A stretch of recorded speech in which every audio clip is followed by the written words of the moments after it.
Mga buddy, pag-usapan natin itong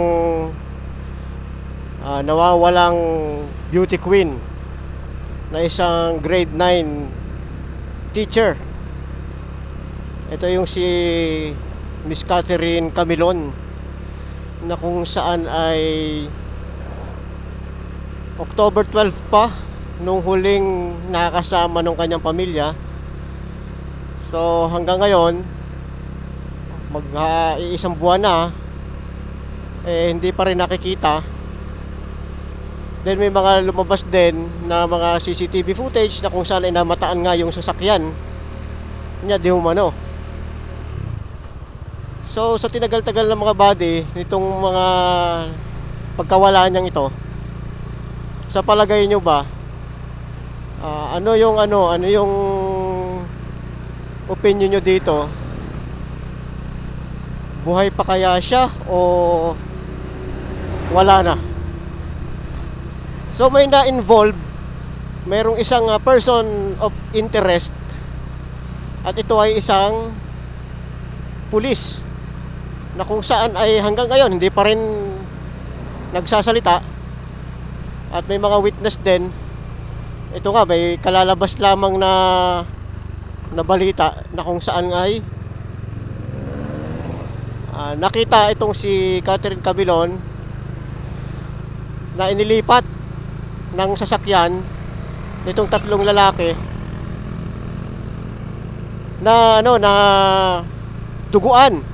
So nagsalita na yung witness. Itong ang pulis na isa, yung unang person of interest, ay mukhang may relasyon sila. Ayon doon sa investigasyon nitong si Camilon.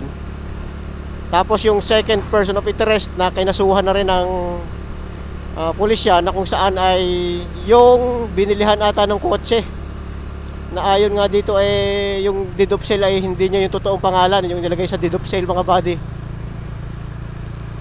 So nakakalungkot kasi ilagay ninyo yung katayuan ng pamilya, sa katayuan ninyo, kung ano yung nararamdaman ng pamilya ngayon ni Catherine, kung sa inyo mangyari, na hanggang ngayon wala pang balita kung ano na bang nangyari dito sa dalaga. Anong sakit nito, para dun sa pamilya, mga buddy. So mag-iisang buwan na. Naalala ko tuloy yung kaso ni Jovelyn Galieno na tinutukan din natin noon, ginagawa din natin ng reaction video, na kung saan wala ring nangyari, wala ring nakuhang matibay na ebidensya kung nasaan na nga ba, o talaga bang yung nakitang kalansay kanya. So wala na hanggang ngayon, nakakalipas na, hindi na napag-usapan. So sana itong kay Catherine Camilon magkaroon ng ng pag-usad. So yun nga, malaking development yun, mga buddy, yung may lumabas na witnesses na kung saan ay nakakita dito kay Camilon. At yun nga, yung mga isa sa lalaki, isa doon sa mga lalaki na nakita ay pinpointed na ito ay driver bodyguard ng pulis. So talagang may kinalaman, may kinalaman dito yung pulis, pero ayaw magsalita talaga, talagang hindi mapiga kung saan niya dinala itong si Catherine. Nakakaawa yung pamilya, mga buddy. So imagine nyo kung sa anak ninyo na babae mangyari, di ba? Ang sakit.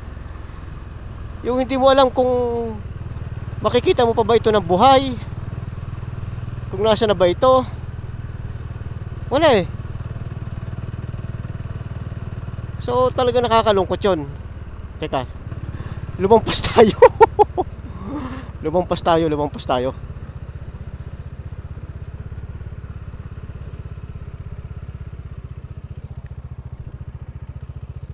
Dito tayo dadaan eh.